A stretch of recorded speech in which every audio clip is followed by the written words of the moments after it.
I want to say a special thank you to the Appropriations Committee, in particular Chairman Cole and Sub-Chair Calvert, for the $144 million in this bill, which is going to go to the Advanced Individual Training Barracks for prestigious Fort Leonard Wood in the southeastern part of the 4th Congressional District of the great state of Missouri, which I represent. You know, Fort Leonard Wood is a wonderful center of excellence, training the men and women who are tasked with protecting our great nation.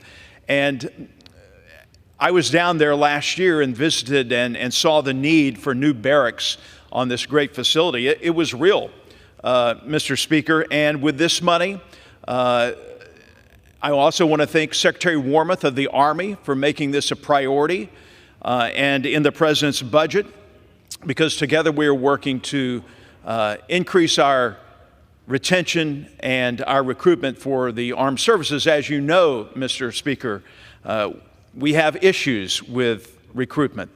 Only 9% of Americans, young people right now, have any interest in joining the military. And so at Fort Leonard Wood and other areas where we are going to provide military construction through this appropriations process, we are not building the Taj Mahal, but we are building barracks and we are building privatized housing that is going to make living and working on these facilities not necessarily a joy, but someplace where they can rest their heads at night, feel comfortable and safe. So I thank the chair and sub-chair for that addition to this package.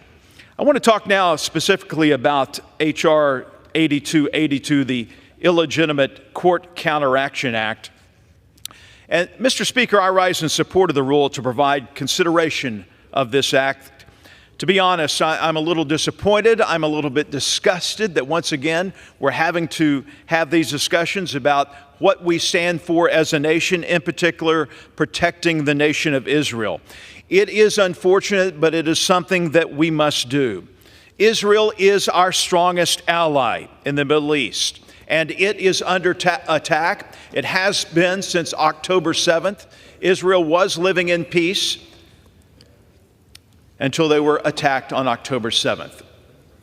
Ask for more time from the I yield the gentleman. manager. I yield the gentleman an additional 2 minutes. Gentleman from Missouri is recognized for 2 minutes. Mr. Speaker, this time the attack is coming from the International Criminal Court, who went as far as seeking an arrest warrant against Prime Minister Netanyahu for the rightful act of defending his country against the horrific terrorist attacks of October 7th. Mr. Speaker, this is an unprecedented move, and even President Biden called the arrest warrants outrageous. The common sense response to this outrageous action by the ICC is to pass H.R. 8282. And today, Mr. Speaker, we will see just how much common sense our colleagues on the other side of the aisle actually have. H.R. 8282 would impose sanctions against ICC officials who investigate, arrest, detain, or prosecute a U.S. person or our allies, including Israel, giving Prime Minister Netanyahu and the Israeli people the support they truly deserve. Let me be clear, Mr. Speaker, as some of my colleagues across the aisle seem to not understand this very simple concept. We must always stand with our ally Israel, and we must always stand against any terrorist organization like Hamas. We must support Israel in their efforts to eradicate Hamas, which could end this war today, Mr. Speaker, by releasing all the remaining hostages and surrendering. Mr. Speaker, recently we were in Israel visiting with President Herzog, Prime Minister Netanyahu, the family of Hirsch Goldberg, an American still held hostage by the Hamas butchers in Gaza. It is a frightening scene what they are dealing with, Mr. Speaker. Prime Minister Netanyahu says we appreciate the help and support of the U.S., but let me make one thing clear, Mr. Speaker.